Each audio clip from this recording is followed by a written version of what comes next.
하나님의 말씀은 사도행전 18장 1절에서 11절입니다. 그 후에 바울이 아덴을 떠나 고린도에 이르러 아굴라라 하는 본도에서 난 유대인 한 사람을 만나니 글라우디오가 모든 유대인을 명하여 로마에서 떠나라 한 거로 그가 그 안에 브리스길라와 함께 이달랴로부터 새로 온지라.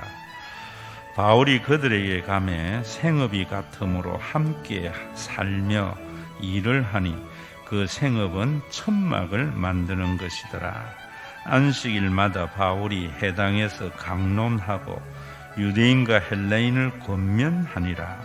실라와 디모데가 마게도나로부터 내려오매 바울이 하나님의 말씀에 붙잡혀 유대인들에게 예수는 그리스도라 밝히 증언하니 그들이 대적하여 비방하거늘 바울이 옷을 털면서 이르되 너희 피가 너희 머리로 돌아갈 것이요 나는 깨끗하니라. 이후에는 이방인에게로 가리라 하고 거기서 옮겨 하나님을 경외하는 디도 유스도라 하는 사람의 집에 들어가니 그 집은 회당 옆이라. 또 회당장 그리스보가 온 지방과 더불어 주를 믿으며 수많은 고린도 사람도 듣고 믿어 세례를 받더라.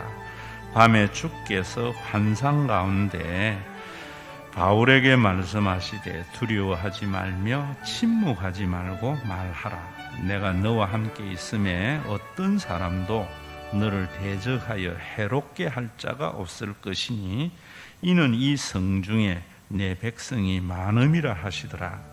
1년 6개월을 머물며 그들 가운데서 하나님의 말씀을 가르치니라.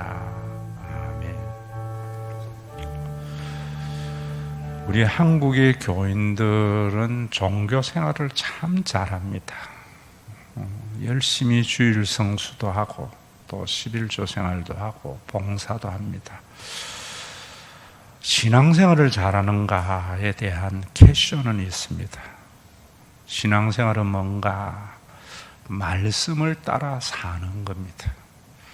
말씀을 따라 산다는 것은 여러분들이 성경을 보는 것도 중요하지만은 우리 교회에 다니는 분들은 주일날 선포되는 이 하나님의 말씀에 여러분들의 가치 판단이 변해야 됩니다. 대부분의 많은 성도들의 가치 판단은 우리가 사는 사회적인 통념이나 또 내 조그마한 삶의 경험이나 아니면은 종교적인 간섭에 의해서 가치 판단을 합니다. 이런 가치 판단이 주일날 복음이 선포되는 그 말씀에 의해서 변화되어야 됩니다. 그래서 말씀을 따라 살려고 해야 됩니다. 여러분들이 이렇게 되어질 때에 우리가 세상에서 누리는 기쁨, 평안하고는 다른 기쁨과 평안을 누립니다. 그 세상에서도 빼앗을 수 없는 기쁨. 그 가치의 판단이 여러분들의 삶의 기준이 되어서 여러분들이 어떤 행동의 선택의 결정이 되어질 때에 비로소 하나님의 나라를 맛보게 되는 겁니다. 오늘 여러분들이 본문에서 고린도에서 영적 침체라는 제목을 가지고 제가 설교를 준비하는데 예전에 제가 열왕기를 강의하면서 설교했던 영적 침체가 생각이 났어요. 그래서 여러분들에게도 권하는데 16년 7월 30일 날 했던 설교입니다. 제가 그 설교를 다시 들어봤어요. 그 설교를 들으면서 어떤 생각을 제가 했는가 하면은 저도 설교를 하는 자이지만 내가 설교를 하는 것을 통해서 하나님의 말씀을 듣는 자이기도 하거든요. 제가 그때 이 설교를 내가 듣지 못했다면은 내가 이런 기쁨을 누렸겠나 이런 생각이 들더라고요. 내가 이 설교를 그때 이 설교를 통해서 하나님의 말씀을 듣지 아니하고 또 그 선포되는 말씀을 우리 종교적인 관습이나 우리 한국 교회의 어떤 풍토 이런 것을 가지고 평가했다면은 이런 기쁨과 자유를 못 누렸을 건데 이런 생각이 들더라고요. 분명한 가치는 하느님의 나라의 가치는 세상의 가치하고 정반대입니다. 여러분들이 꼭 한번 들어보면서 내가 그 설교에서 얼마나 가치 판단이 달라졌으며 내 삶의 선택은 어떻게 달라졌는가 한번 보고 그런 변화가 없다면 지금부터라도 여러분들이 변화될 때에 성령 안에서의 희락을 누리는 그런 신앙생활이 분명히 경험되리라고 생각합니다. 그때의 엘리야의 영적 침체를 말하면서 제가 적용으로 그런 이야기를 했습니다. 우리가 자녀가 성공하기를 바라는 것은 누구에게나 있는 마음이잖아요. 그것은 예수를 믿는 사람이나 안 믿는 사람이나 똑같이 있어요. 그런데 예수 믿는 사람은 기도해가지고 내 자녀가 잘 되면은 하나님의 축복이라는 생각, 잘못된 생각입니다. 한국 교회의 만연된 생각입니다. 여러분들이 거기에서 제가 여러분들에게 말씀을 드렸던 것은 그런 거예요. 영적 침체를 벗어나기 위해서 여러분, 우리가 흔히 쓰는 말 중에 이러잖아요. 저 집에는 첫째 아들이 48세 가지고 검사하고, 둘째는 의사가 되고, 셋째는 변호사로 키웠대. 참 잘 키웠지. 전부 세속의 가치로 보는 거거든요. 그런데 과연 그렇게 자녀 교육에 성공한 사람이 우리나라에 몇 명이나 되겠어요? 그러면 전부 다른 사람은 실패잖아요. 교회에서도 그런 가치를 가지고 판단하게 해버리면은 복음과 동떨어진 삶이 되거든요. 제가 거기에 말씀드린 것은 우리가 그런 것이 아니고 정말 우리나라가 이렇게 존재하는 것은 우리 부모들 때문이다. 정말 모든 것을 쏟아부어도 내가 원하는 대로 변하지 않고 내 말도 듣지 아니하지만 부모이기 때문에 자녀에 대해서 절대로 부모 노릇을 포기하지 않는 그런 부모들 때문에 오늘 우리나라가 존재하는 것이고, 그런 생각을 가지고 있는 사람들이 자녀를 성공적으로 양육한 사람이다. 비록 자녀는 내가 원하는 대로 크지 아니했을지라도, 이런 것은 여러분들이 하나님 안에서 거듭나지 아니하면은 이해되지 않는 하나님의 나라예요. 그 설교를 들은 지 5년인데 나는 내 자녀에 대해서 어떤 생각을 하면서 오늘까지 살았는가? 여러분들의 삶에서 어떤 생각하면서 살았는가? 성공지상주의에 매여 살았지 않는가? 그래서 내 속에 신앙의 기쁨이 없구나. 그런 사람들은 자녀가 자기가 원하는 대로 크지 아니하고 실망하고 좌절하지만은 하나님의 말씀 안에서 주르는 놀라운 희망과 희락이 있거든요. 자세한 것은 여러분들이 한 번 더 유튜브 신과 회복 있는 교회 치고 또 터치를 하면은 위에 목록이 나오는데 재생 목록에 쭉 보면 주일 설교란이 있습니다. 한 500편 이상의 설교가 있는데 쭉 내려가면 16년 7월 30일 설교입니다. 또 여러분들에게 오늘 제가 권하고 싶은 것은 우리가 오늘도 제가 말씀드렸잖아요. 여러분들이 설교는 영적인 것이라는 것은 이 세상의 질서하고는 전혀 다른 질서입니다. 이 세상의 가치하고는 전혀 다른 가치가 하나님의 나라입니다. 그래서 바울은 어그러지고 거스러진 세대에 이랬거든요. 이 세상의 가치의 발전이 하나님의 나라라면은, 죽어서 가는 천국이라면은 그건 결코 천국이 될 수 없습니다. 이 세상과 전혀 다른 가치와 질서가 있기 때문이거든요. 그런 말씀을 요한복음 6장에서 예수님이 하셨거든요.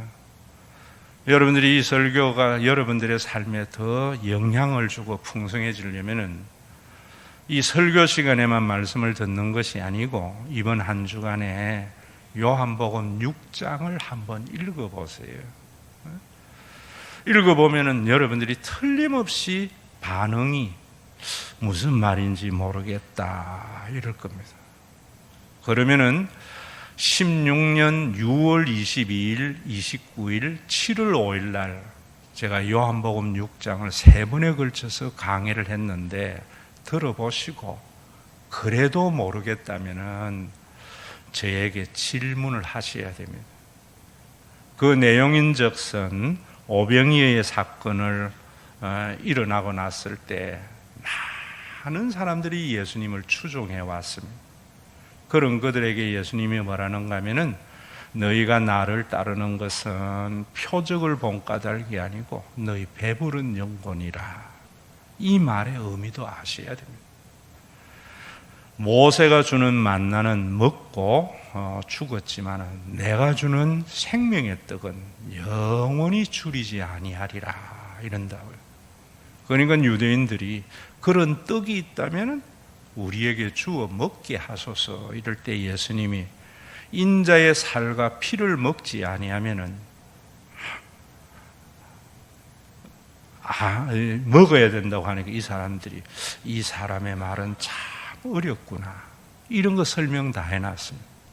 그러면서 다 예수님을 떠나요. 여러분, 왜 우리가 하나님의 나라가 이루어지지 않고 교회가 하나님의 나라를 맛보는 교회가 되지 아니하는 것은 배부른 영고로 주님을 쫓기 때문이거든요. 그래서 나가는 많은 유대인들을 내보내고는 예수님의 제자는요, 제자 훈련 받는 사람 아닙니다. 예수님의 복음을 쫓아 살려고 하는 사람입니다. 종교생활 하는 사람이 아니고 말씀을 따라서 살아볼까 하는 사람입니다. 12명에게 예수님이 이래 묻습니다. 너희도 가려느냐 하니까 베드로가 일컬어서 영생의 말씀이 주께 있사오니 내가 네게로 가오리까. 여러분, 성경에는 언제나 남은 자는 많지 않아요. 그래서 알곡과 쭉정이도 말씀을 하는데 저는 우리 교회 교인들이 정말 이런 말씀, 영생의 말씀이 주께 있사오니 이 영생의 말씀이 뭔가를 아셔야 됩니다. 이해가 안 되거든 물으셔야 됩니다. 그래서 여러분들에 의해서 하나님의 나라가 점점 이루어지고 그런 모습이 우리 한국의 희망이 되는 교회가 되어야 됩니다. 오늘 본문이 바로 그런 부분이거든요. 바울이 그리스 북부 마게도냐 지역, 빌립보, 데살로니가 지역 이런 데 갔을 때에 항상 유대인에게 핍박을 받아서 또 베레아에서도 데살로니가에서 쫓아온 유대인들에 의해서 밤에 피신을 오잖아요. 그 피신 올 때에 바울의 일행이었던 실라와 디모데를 거기 놔두고 아테네에 왔습니다. 아테네는 여러분들에게 말씀을 드린 대로 굉장히 헬라적 도시입니다. 헬라의 철학이 굉장히 강한 그런 곳입니다. 그래서 에피큐리안들과 스토아 학파들과 논쟁을 하는 가운데에서 거기에서는 유대인의 큰 핍박이 없었습니다. 그러나 그들에게 복음이 그들의 가치관에 영향을 주지 못해서 그런지 어쨌든 간에 고린도로 혼자 넘어왔습니다. 넘어왔는데 그곳에 오니까 로마로부터 추방된 브리스길라와 아굴라를 만났습니다. 오늘 성경에도 이야기를 하고 있지만은 여러분 그 글라디오누스 황제가 다 유대인들은 다 로마에서 나가라 추방령을 내렸습니다. 왜 내렸는가 하면은 그 당시만 해도 유대교와 기독교는 한 종교인 줄 알았어요. 그런데 이 유대교와 기독교가 굉장히 사회적인 문제를 일으키니까 유대인들의 추방령을 내려서 그 추방령 때문에 브리스길라와 아굴라가 고린도로 왔습니다. 이 고린도 도시는 아가야 지역의 행정 수도이자 굉장히 경제적으로 번영된 도시였습니다. 시민만 해도 당대에 30만이 살았고요. 노예가 46만이 살았고, 그 아테네에는 아프로디테 신전에 신녀들이 1000여 명이나 있었고, 또 태양신 아폴로도 있었고, 치유의 신 아스클레피우스도 있는 그런 신전이었고, 또 거기에 동쪽으로 약간 떨어진 곳에는 거대한 운동 경기장이 있어서 경년에 한 번씩 운동 경기장이 열리고, 또 로마로 가는 모든 물자가 갱거레아 항구를 통해서 나감으로 말미암아 경제적으로도 굉장히 번영된 도시였습니다. 그렇지만은 경제적으로 번영된 도시지만은 굉장히 성적으로 문란한 도시였습니다. 그래서 그 당시에 고린도 사람들과 같이 산다 하는 말은 성적으로 문란한 사람을 일컬어 하는 말입니다. 이런 도시에서 바울이 낮에는 일을 하고 밤에는 말씀을 전하고 6일 동안 열심히 브리스길라와 아굴라의 집에서 장막 짓는 일을 하고 안식일은 유대 해당에서 복음을 선포했습니다. 여러분, 이럴 때에도 오늘 거기에도 잠깐 여러분들의 옆으로 가서 성경을 좀 제대로 알아야 된다라는 말에서 의미에서 여러분들에게 말씀을 드리자면은 5절에 보면은 실라와 디모데가 마게도냐로부터 내려오매 바울이 하나님의 말씀에 붙잡혀 유대인들에게 예수는 그리스도라 밝히 증언한다. 이럴 때에도 바울이 봐라, 말씀에 붙잡혀서 사역 안 했나? 우리는 말씀을 붙들고 살아야 돼.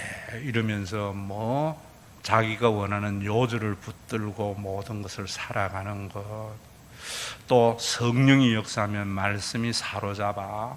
성경 읽다 보면 성령님이 역사하면 어떤 말씀에 내가 꼽히는 것은, 이런 건 전부 성경을 제대로 이해하지 못한 데에서 나오는 하나의 신화적인 요소입니다. 그래서 그런 거 없으면 나는 잘못됐는가? 여러분, 그런 거 없어도 여러분들이 그동안의 사회적인 통념이나 여러분들의 경험이나 종교적인 간섭에 의해서 가치 평가하던 것을 복음을 알고는 그 가치 평가가 달라지는 것이 말씀에 사로잡히는 거거든요. 그런데 여기에 붙잡혀라는 말은 그 앞에 보면은 디모데와 실라가 마게도냐 베레아에서부터 내려오자 이랬잖아요. 그래서 이 말과 원어를 잘 해석해 보면은 바울이 그 앞에 이들이 오기 전에는 브리스길라와 아굴라의 공장에서 일하면서 주경 야파,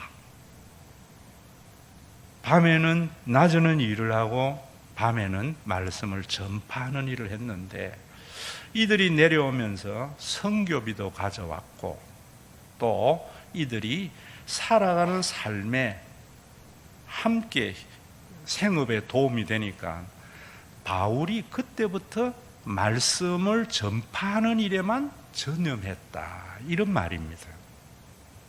이런 것도 요즘 목사의 이중적이나 이런 것들이 있는데 원하는 분들은 상담을 통해서 하시고요.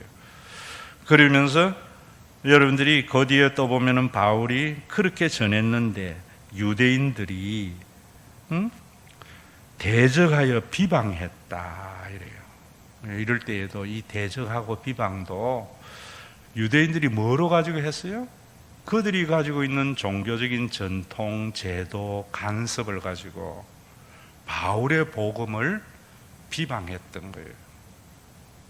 대적했던 거예요. 저건 아니다. 이단이다.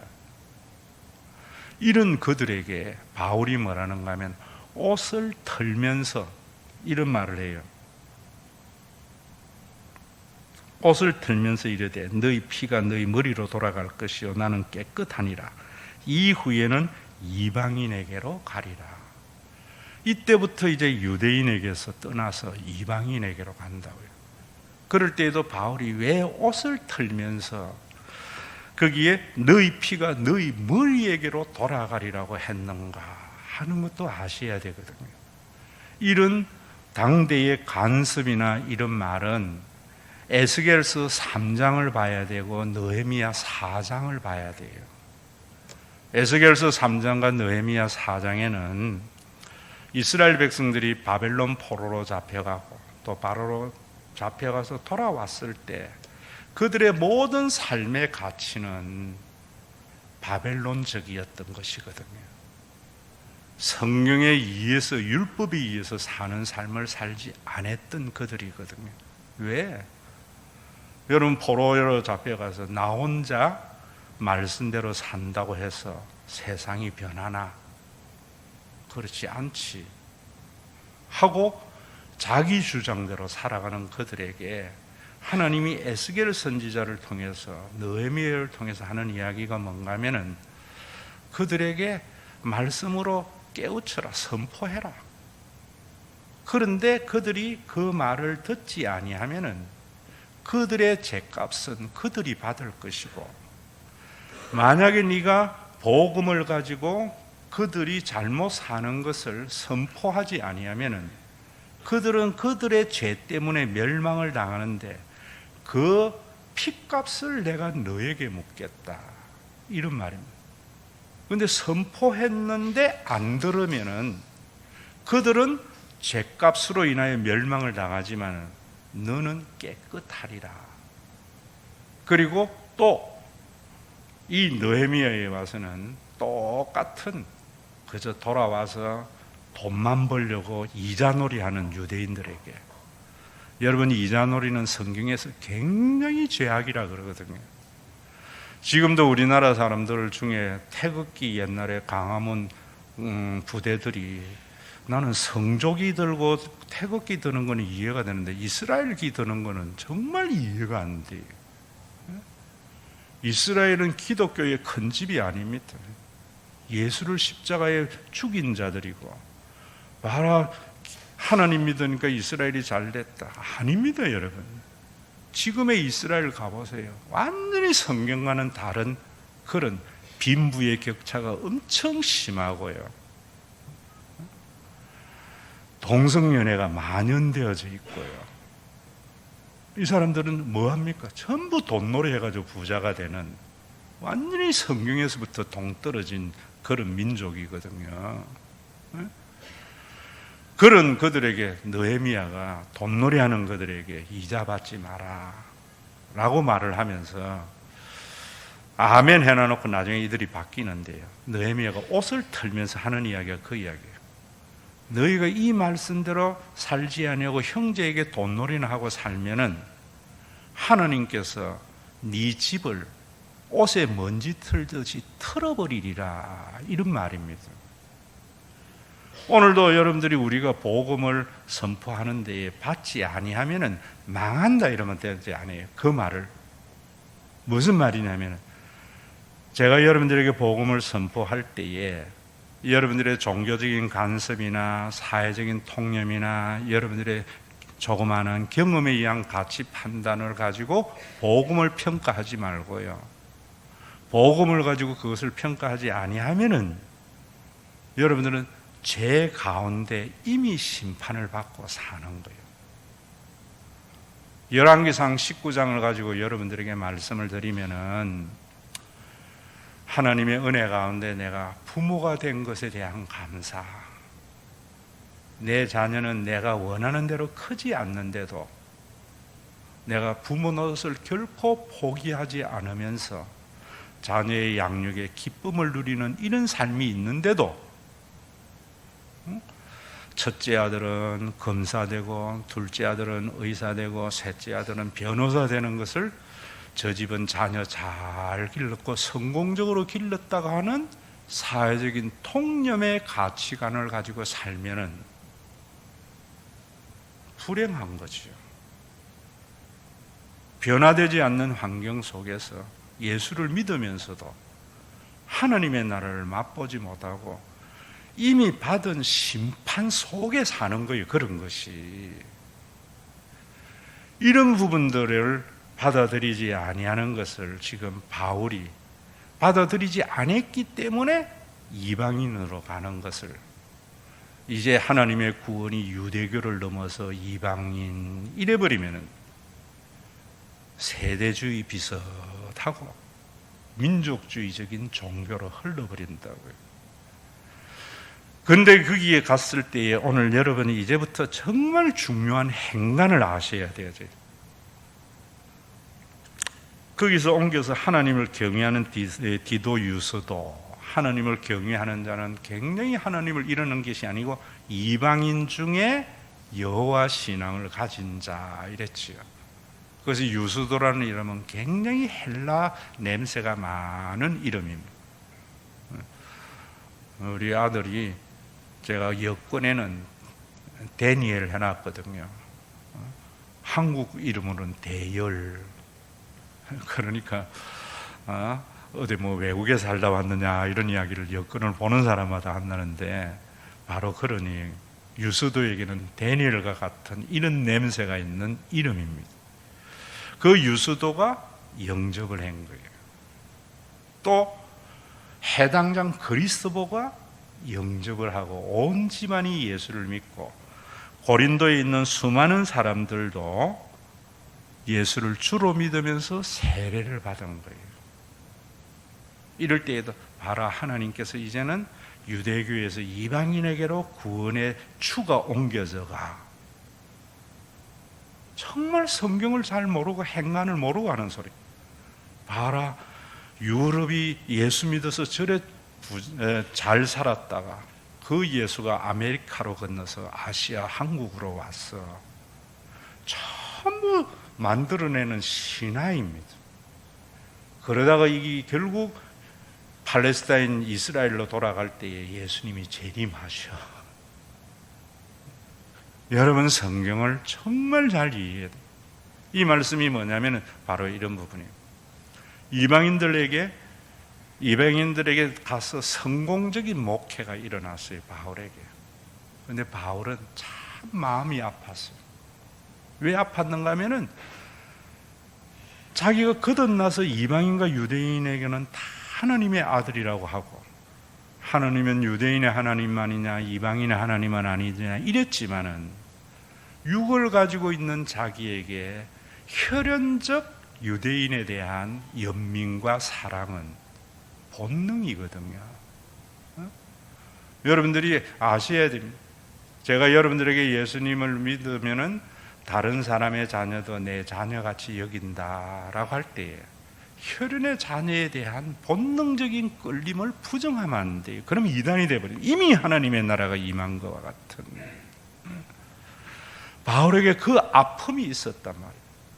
그래서 로마서에 보면은 내가 하나님에게 끊어질지라도 유대인들이 구원받기를 원한다, 이런 애절한 마음을 바울이 가지고 있었어요. 그래서 이방인들이 많이 세례를 받고 예수를 믿는데도 바울에게는 기쁨이 되지 못한 거예요. 영적인 침체에 빠진 거란 말이에요. 엘리야의 침체도 똑같은 상황 속에서 일어난 겁니다. 그때의 밤에 주께서 환상 가운데 나타났다. 이런 부분에도 오늘도 하나님이 환상을 보고 뭐 해야 됩니까? 구원사와 신앙생활을 알지 못하는 겁니다. 구원사의 사건은 성경에 기록되어야 할 사건입니다. 오늘도 여러분들이 이런 체험을 절대시하는 것은 여러분들의 체험이나 여러분들이 성경을 계속 써나가는 겁니다. 굉장히 위험한 거예요. 제자 훈련을 열심히 했던 서울의 모 교회도 사도행전 29장을 쓴다, 이단들이나 하는 말을 참 여러분들이 조심해야 하는 거예요. 오늘 여기에 이 환상을 보면서, 기록된 이 성경을 보면서 바울이 어떤 상황에서 하나님께서 저런 격려를 주셨는가 하는 것을 알아서 그 환상을, 바울의 환상과 체험을 내 것으로 여기는 게 신앙생활입니다. 예수님의 십자가를 내가 다시 고통을 받는 것이 아니라 예수님의 그 십자가의 고통에 인한 하나님의 사랑의 영향을 받는 것이 내가 그리스도와 함께 십자가에 못 박는 거지, 내가 십자가의 고통을 당해버리는 것이 아니라 말입니다. 바울에게, 그런 좌절 속에 있는 바울에게 이방인에 가서 이방인들이 많이 예수를 믿고 세례를 받고 성공적인 목회를 하는 가운데에서도 혈연적으로 유대인인 자기가 유대인들에게 복음을 물론 자기가 전하고 받아들이지 않아서 느헤미야와 같이 옷을 털면서 떠났지만은 가슴 아파 절망 가운데 있는 바울에게 하나님이 나타나셔서 두려워하지 말며 침묵하지 말고 말하라. 이 성중에는 내 백성이 많다. 이 말에 격려를 얻어서 1년 6개월 동안 고린도에서 말씀을 전한 겁니다. 오늘 여러분 이 말씀의 의미를 제대로 안다면은 이런 말입니다. 엘리야도 성공적인 호렙산의 영적인 전투에서 이기고 난 뒤에 주여 나만 남았나이다, 내 목숨을 차라리 가져가소서 할 때에 내가 숨겨놓은 7,000명이 있다 이랬거든요. 여러분들이 이 세상에 살면서 말씀을 쫓아 살아가려면은 이 믿음이 있어야 돼요. 세상이 말씀 안에서 변화되려면은 이 믿음이 있어야 되는, 어떤 믿음인가? 저는 우리 복음 찬송 가운데 오라 우리가 세상을 변화시키자, 굉장히 비복음적인 찬양이에요. 우리가 어떻게 세상을 변화시켜요? 그거는 혁명가들의 노래입니다. 혁명가들의 노래는 사람의 가슴을 뜨겁게 하지만은 세상을 변화시키지 못해요. 여러분 우리나라의 가요에도 보세요. 홀로 아리랑, 광야에서 상록수, 님의 침묵, 그거 부르면서 뜨겁게 하는데 세상은 변화됩니까?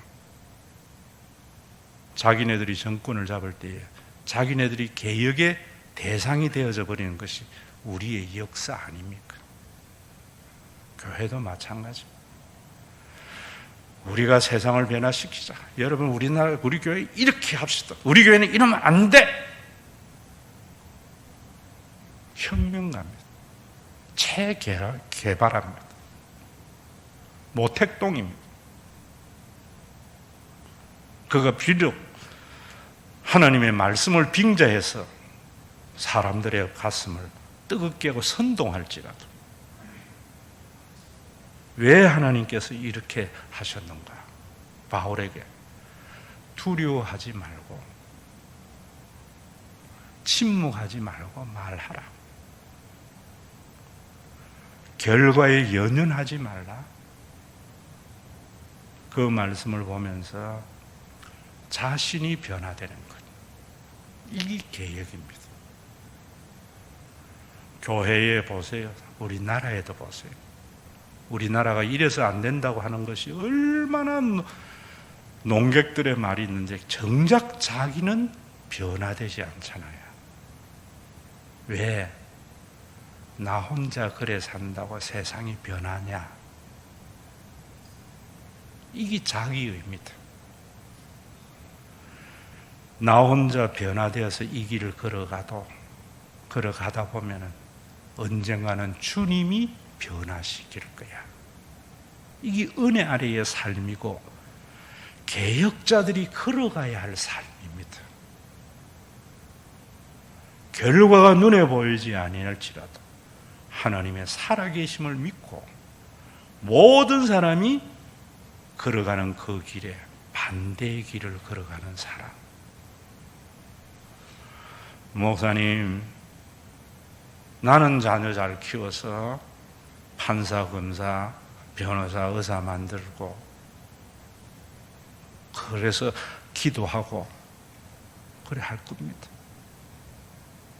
그래서 얘들 훌륭하게 키워서 이 세상을 변화시킬 겁니다. 변하지 않습니다. 수많은 사람들과 같이 아무리 노력해도 노력의 성과가 나타나지 않는 가운데에서도 하나님의 살아계심을 믿으면서 내 몫의 태인 십자가, 나에게 맡겨준 자녀에 대한 그 부모의 노릇을 포기하지 않는 사람들의 가치를 대다수의 국민들이 알게 될 때 우리나라의 교육은 변화되는 겁니다. 그것이 부모, 어머니의 마음속에 가져다 준 하나님의 마음입니다. 남들은 저 자식만 없어도 저 집은 참 행복할 텐데, 낳은 부모는 그 자식 때문에 눈 감지 못하는 이런 부모의 귀한 가치, 그게 십자가의 은혜를 아는 가치입니다. 이런 길에는 좌절하기 쉽습니다. 좌절하기. 많은 성과보다도 그 본능 때문에 좌절해 있는 바울에게 주님이 밤에 나타나신 겁니다. 두려워하지 말라. 오늘도 여러분 정말 우리나라 저는 그래 봅니다. 얼마나 청운의 꿈과 뜨거운 열정으로 국회의원이 됐다가 들어가면은 금방 그나물급밥이 되는 것은 복음을 듣지 못해서입니다. 저는 우리 교회도 그런 교회 되기를 바라요.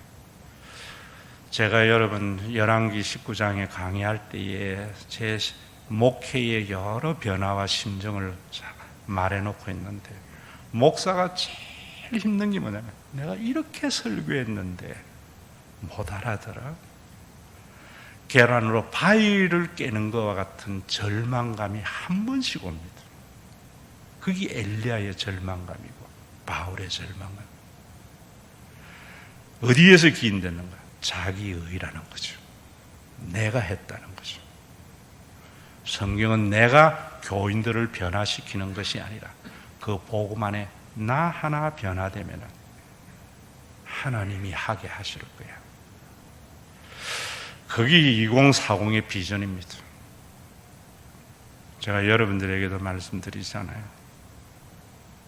저는 나중에 이렇게 말하는 것은 말에 대한 책임을 더 지기 위해서입니다. 설교 시간 하는 거. 내가 죽을 때에 저는 우리 자녀들에게 유산 줄 마음 별로 없습니다. 전부 교회에 바쳐서 여러분들에게 이거 요구할 생각도 추워도 없어요. 내가 하늘의 미랄이 되어지는 그 순간 우리 교회에는 이 빚이나 이런 것들 아무것도 문제가 안 됩니다. 양론 뭐 다 문제가 안 됩니다. 내 대에 그걸 보려고 하니까 혁명가가 되는 겁니다. 여러분, 교회에서 교회를 변화시키려 하지 말고 복음 안에서 나 하나 변화되어지면은 나중에 죽어서 갔을지라도 내가 이 지상에 없을 때에도 하나님의 나라의 그 아름다운 싹슨 커서 겨자씨와 같이 많은 새들이 와서 깃들게 되리라. 우리 교회 씨앗 겨자씨 형상 알지요? 지극히 작은 씨앗이 하나 심어져서 죽으면은 겨자씨 나무 안에 많은 새들이 깃든다. 하나님의 나라의 은닉성과 전진성과 필연성을 모르는 것은 혁명가입니다. 주님만 바라보는 것은 뭔가? 나는 주님만 바라보면서 가기 때문에 이렇게 나아가 이거 아닙니다. 나 하나 보고만 해서 죽어도 무의미한 것 같지만 하나님께서 그 무의미함을 의미로 바꿀 것을 믿는 신앙이 주님만 바라보며 가는 거지. 자기의 의를 위해서, 자기가 보는 바를 실천하기 위해서 주님만 보고 간다는 것은 비겁한 자기 합리화입니다. 오늘도 저는 이 길을 함께 걸어가는 여러분들이 되기를 바라면서 17년 7월 30일, 16년 6월 22일, 29일, 7월 5일 설교를 들으면서 질문할 것 질문하시고, 나는 그 선포된 말씀 앞에 얼마나 변화된 5년을 살았는가 돌아보는 한 주간이 된다면은 우리가 참 해방을 맞이하는, 강복절을 맞이하는 그런 정말 엄청난 축복을 누리는 한 주간이 되리라 생각합니다.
우리 주 예수 그리스도의 은혜와 아버지 하나님의 사랑하심과 성령님의 감동하심이 자신의 의로서 세상을 심판하는 자가 아니라 내가 개혁의 대상임을 알고 말씀 앞에서 변하지 않는 세상 가운데에서도 내 믿음 지켜나가기를 원하는 신과 회복 있는 교회의 믿음의 권속들과